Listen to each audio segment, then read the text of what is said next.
I've always kept diaries, ever since I was a child. I've documented my daily life in journals carefully labeled on the sides and covers so as to keep them in order.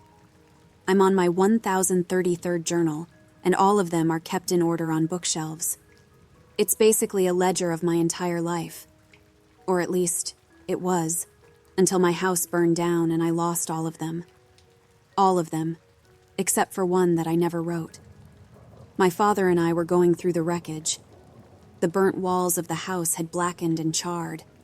The smell of smoke and burning insulation still hung heavy in the air.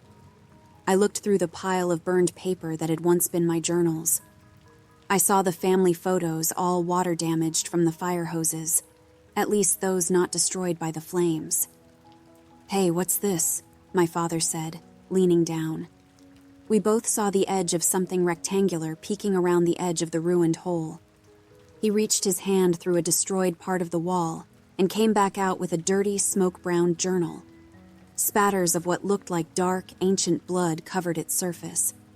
I saw it was labeled 1077, that is, the 1077th journal I had started to write in since I was 6.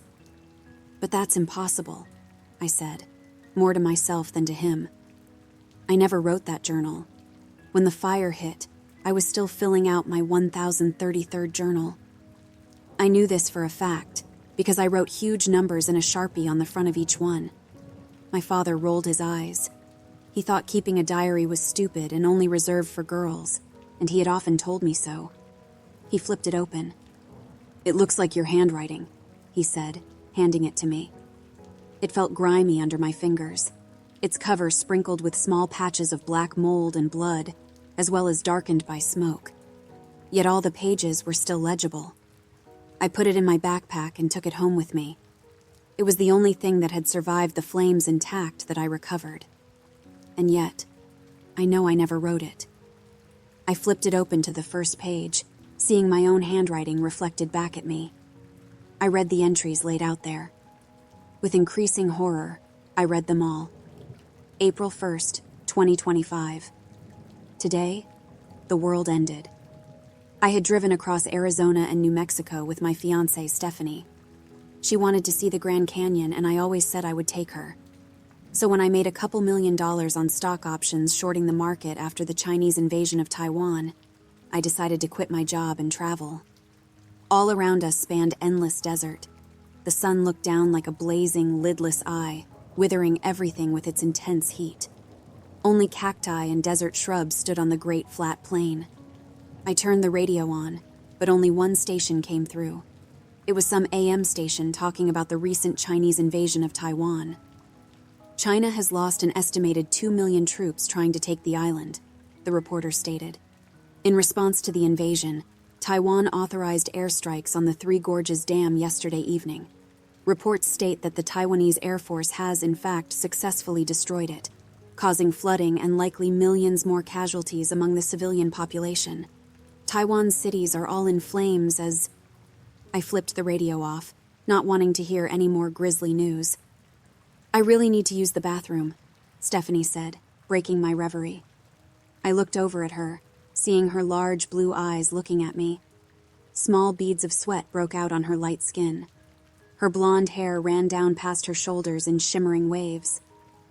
"Okay, why don't I pull over right here?" I offered. She shook her head. "No, I want a real bathroom," she said. I sighed. "I haven't seen a house or store in quite a while," I said. But as if fate wanted to prove me wrong, a small wooden building appeared on the horizon. A town sign stood in front of it. Devil's Creek, population 52. The building looked like some kind of old-timey general store that had been renovated to have electricity and central air conditioning. An ancient man with a face like a raisin sat on a rocking chair outside, smoking a pipe and reflectively staring off across the great, empty desert. I glanced over to see what he was looking at. In the distance, I saw roll after roll of razor wire surrounding a massive fence. It had all sorts of signs with skulls as well as warnings about violating federal law by trespassing. We pulled up to the store. The man finally looked over. His jellied eyes reminded me of an old dog waiting for the needle. He was a small man, no more than 5 feet if I had to guess. He wore a straw hat and a faded flannel shirt and smelled like sweet cherry pipe tobacco. "Christ drawers," he said in his fluttering old man's voice. "It sure is hot out here today." I smiled, agreeing. "What's that you're looking at?" I asked, pointing to the electrified fence guarding the apparently empty desert. He gave me a serious look. "That is where the bombs are kept, boy," he said. "The big ones. The H-bomb. Minuteman IIIs and B-61s. Well, so I hear. People around town talk, you know." I nodded. I wondered where the silos were. "Can I use your bathroom?" Stephanie asked hurriedly as she came up beside me. The man nodded. "Back of the store, young lady," he said in a quavering voice. Then he returned to his pipe and his meditation. "Let me know if you need anything else." I had decided to sit down next to the old man when I felt the first quiverings of an earthquake. It started small. I stood there, not knowing what to do. The old man's eyes widened and he dropped his pipe. Embers and blackened tobacco spilled out on the ancient wooden porch. "What in the blue blazes?" he started to say when a scream of powerful engines cut him off. A burning chemical smell filled the air. I looked over to the military site and saw the ground pulling itself apart. Secret sliding panels covered in dirt opened as enormous missiles slowly gathered momentum, rising up into the air from hidden underground silos. Jets of blue flame shot out of them. They towered over everything else in the area, each 60 or 70 feet tall. Within seconds, they began to move faster and faster, lifting themselves skywards with a screeching of blue flames and smoke. Every minute, more and more came out, dozens and dozens of missiles firing in rapid succession. Stephanie came out. I grabbed her hand and pulled her to the car. "We need to get the fuck out of here!" I screamed over the cacophony. Her face had turned chalk white. She followed me like a lost child. I pushed her into the passenger seat and got in, turning it on and peeling out of there. "If this is a nuclear missile site," I said, vomiting the words as quickly as I could in the panic of the moment, "then there will probably be an enemy missile coming to target it soon." American missiles continued to streak through the air like fiery dragons on their way to battle. We drove as fast as my car would go for the next 20 minutes, braking 110 and then 130 miles per hour. I had a very bad feeling about this. And then I saw it, the thing I had been dreading. Missiles began to drop down from the sky, not going now, but coming. I saw a streak of white shoot across the sky in my rearview mirror. A sonic boom shook the ground, and then the world exploded. "Ugh," I heard someone say.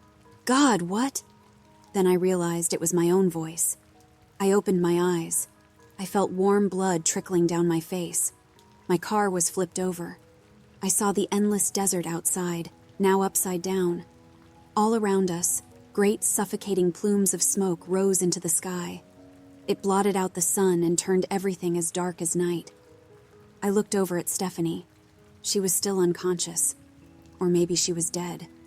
I couldn't tell. She hung upside down, her seatbelt biting deeply into her shoulder.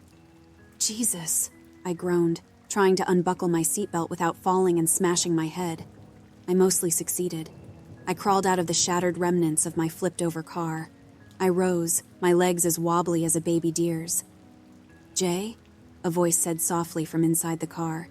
It was so subtle I could barely hear it.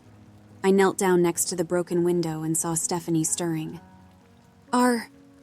She spat a little blood, wiping her mouth. "Are we okay?" "Yes, baby," I said with tears in my eyes, looking down the road to where the mushroom cloud hung over us like the blade of a guillotine. "We're okay." Luckily, we had been camping prior to this, so the car was filled with essentials. Inside the trunk, I had a tent, sleeping bags, food, water, and toiletries. We also had some knives, lighters, and lighter fluid. Stephanie filled her backpack with as much as she could carry, still wiping blood off out of her eyes from a deep gash across her forehead. But overall, I felt like we had gotten fairly lucky. It certainly could have been much worse. If we had still been in the city, I shuddered thinking about it. I wondered if any cities still stood in the USA. The mushroom cloud continued to grow. It had a combination of bright streaks of fire and black plumes of smoke mixing in the scorching cap. Its cap looked like it would go all the way to outer space soon. The stem of suffocating smoke shot upwards, seeming to unspool itself from the inside as it rose. We walked down the dark road in a burning world. Jets flew overhead, streaking across the sky. The echoing whine of powerful engines followed them moments later. Sonic boom after sonic boom exploded across the dead desert. "Where are we going?" Stephanie finally asked after an hour of walking through this apocalyptic scene. We hadn't escaped the black clouds that hung over the sky, though the smoke had started to dissipate as we got farther away. I looked back and saw a figure behind us. It appeared to be a man casually walking down the road, but his eyes seemed to be on fire. They shone with an inner luminosity, lit up like the eyes of a jack-o'-lantern. Something seemed wrong with the man, and not just because of his eyes. He walked in a jerky, twisted way. His head, which had been looking down, ratcheted up to look at me. A shudder ran down my spine. I turned away, motioning for Stephanie to look behind us, but by the time we looked back again, he had disappeared. "Away from that," I finally said, pointing to the mushroom cloud. "Did you see someone just now? I think my eyes are playing tricks on me. I could have sworn I saw someone following us." "Maybe it's another survivor," she said. "Maybe," I agreed non-committally, not telling her about the glowing eyes. He had been very far away, but I had definitely seen him. I didn't understand where he had gone. There was certainly nowhere to hide, unless more secret government silos and tunnels ran under the earth here. He had simply vanished like campfire smoke in a strong breeze. "What do you think happened?" Stephanie asked as she took a long drink of water. "I think we all know what happened," I said bitterly. "China started World War III. They thought they could contain the fighting to Taiwan, but they miscalculated. Once the Three Gorges Dam got blown and millions of Chinese on the Yangtze River drowned, it must have escalated. I don't know who fired first, but clearly the US and China are at war." "Maybe the war's already over," she said hopefully. I nodded. "It might actually be. If it is, and all the cities have been hit here and in China and Taiwan, there must be hundreds of millions of people dead already. Maybe more." Stephanie didn't say anything to this, but she seemed to go pale. "We need to stop soon. I'm tired. We've been walking for hours," Stephanie said after another few hours. I agreed. We hadn't seen a single car or person in that time except for the man with the glowing eyes. My feet screamed at me with throbbing blisters and sharp pains. My cell phone and watch had stopped working during the nuclear blast. Some electromagnetic pulse from the warhead must have disabled all electronics in the area, so neither of us knew how long we had been walking. With the sky covered in black smoke as far as the eye could see, I didn't even know if it was day or night anymore. We set up the tent. I crawled in, exhausted. I felt like I must have walked for 12 hours. I took off my wet socks, got into the sleeping bag, and instantly passed out. I awoke suddenly, confused. Something had scared me. Maybe it was in the dream. But no, I still heard it. A scratching sound, light and insistent on the outside of the tent. Stephanie still slept soundly next to me. I shook her. She groggily opened her eyes. I looked at my pistol next to my pillow, grabbing it up. Its solid metal grip felt real and powerful in my hands. But when I remembered the glowing eyes of the thing and how it had vanished in an instant like a puff of smoke, it started to feel much smaller. "What is—" she began to say. I clamped my hand over her mouth. Her eyes went wide. I put my finger to my lips. She nodded, and I slowly removed my hand. Now I could tell she heard it too. It was like someone was running a long, sharp fingernail over the outside of the tent, walking around it in circles, though I didn't hear any accompanying footsteps. It was too dark to see any silhouettes or shapes through the thick fabric. We heard a low, diseased breathing coming from outside. The rattling breaths seemed to choke on their own fluids like the gurgling gasps of a pneumonia patient. I couldn't take it anymore. I grabbed the flashlight from next to the sleeping bag and flicked it on. With my arms crossed, my gun in one hand and the flashlight in the other, I motioned for Stephanie to open the tent. She hesitated for a long moment. After taking a deep breath, she ripped it open in a single pull. Yet no one stood there. I looked out at the smoke-blackened, starless sky. Shadows bounced and danced around the cacti and cracked pavement of the street. I heard a very subtle sound from my right, a slight shuffling of sand.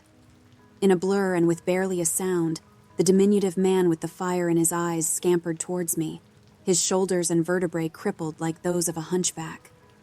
His face only came up to the level of my chest, but he seemed to straighten and grow as he got nearer. There was a crackling, snapping sound coming from inside his body. It sounded like his bones were breaking, then knitting themselves back together. By the time he reached me, he towered over me. This all happened very quickly, in the space of less than a second. My vision became filled with the hypnotizing, strobing white light that came from his head. But I glimpsed the rest of him too. He had a mouth like an infected sore. Pieces of his lips were rotted or torn away, and behind that mutilated flesh, I beheld a gibbering, gnashing mouth. Twisted, vampiric teeth grew out of the tops of his gums, intertwining with those growing from the natural spots. These dozens of overlapping fangs each looked as sharp as a scalpel, made to slice through flesh like butter. His nose was eaten away. In its place, I saw a patch of ragged, necrotic tissue that oozed yellowish pus and blood. His skin was as dark as obsidian and seemed to glow with a similar iridescence. "Hello there, partner," the gnashing thing said in a slow Texas drawl. I looked away from its inhuman eyes, seeing Stephanie petrified in the doorway of the tent. She held a long buckknife in one hand and a canister of OC tear gas spray in the other. I opened my mouth, but nothing came out. What do you want from us?" Stephanie asked in a quivering voice. The creature's mutilated cheeks parted, showing more clusters of teeth growing out of every spot in his gums like tumors. "Everything," he said in a slow drawl. "I want everything." I raised the barrel towards his head, my finger tight on the trigger. "You want to rob us, is that it?" I asked. The creature laughed, a tortured sound like shattering bones and grinding metal. "I don't give a tin shit about this crap you lug around. It ain't worth a damn to me. I want everything, from you and the girl. We square on that, partner?" "I'm going to give you 3 seconds to get out of my sight," I said. "Before I start..." The creature's hand came up on a freakishly long arm. The arm seemed to lengthen, breaking and regrowing as twisted towards me. I fired as it smacked me hard in the head. I saw stars and went sprawling, the pistol flying off and landing on the concrete a few feet away. The abomination grabbed a screaming, crying Stephanie from the tent, carrying her under one arm as if he were simply moving an irate toddler. He threw her in front of him. I saw with horror that my shot missed him. "I am the true king of this world," he hissed as he knelt down over her. "I am the endless void between galaxies and the spinning black holes that rip apart worlds. I am forever." Fire poured out of his hands and arms like lava as Stephanie lay on the ground. Her eyes went wide as the first of the flames bit into her skin. I saw her chest and stomach caught fire as if it had been sprayed with gasoline. With an animalistic strength, she jumped up, still burning. She tried to grab the man in a bear hug. The fire spread to his body, but he quickly pushed her away. The fire spread up and down her clothes and to her hair. Her face began to melt as she gave an ear-splitting shriek of pure agony. Drops of liquid fat and burnt, sizzling blood ran from her cracking, blackening skin. "I love to watch them dance," he gurgled in a diseased, raspy voice. Stephanie jumped from leg to leg, putting her arms straight in front of her body to try to keep them from the flames covering her torso. But the fire seemed to have an inner life, spreading across her flesh as if rivers of napalm flowed over her body. I grabbed the gun, running over. I put it to the back of the man's head and pulled the trigger. The fire had started to spread across his chest, but he had no facial expression. He stood there grinning like a skull. Thick chunks of black flesh burst out. In his destroyed skull, I saw no blood or organs, but thousands of tiny dark worms writhed and slithered. He fell forwards. A A few feet away, Stephanie also finally collapsed, still twitching and screaming. I ran over to her, pulling a water bottle from my backpack. I poured it on her, but it was like pouring a bottle of water on a bonfire. It sizzled and hissed as it turned to steam, putting out a small portion along her chest for a few moments, but then the fire flickered back up. She gave a choked death gasp seconds later and stopped moving. Her body had become little more than a blackened husk by this point. I looked at the evil, inhuman thing that had done this. To my horror, I saw his hands clenching and unclenching, his legs twitching. The black worms had started to restitch his skull back together, their tiny heads poking out through the wound and moving tissue around like diligent little laborers. Sickened, I ran. The landscape had started to change. Rocky cliffs now loomed overhead, dozens of feet high. I stumbled up the rock faces and eventually found a small cave. I crawled in and with my flashlight decided to write this. I know this will be my last journal, my last will and testament left in some rocky cave of a destroyed world. Because the true king of this world is on his way here, and he loves to watch people dance.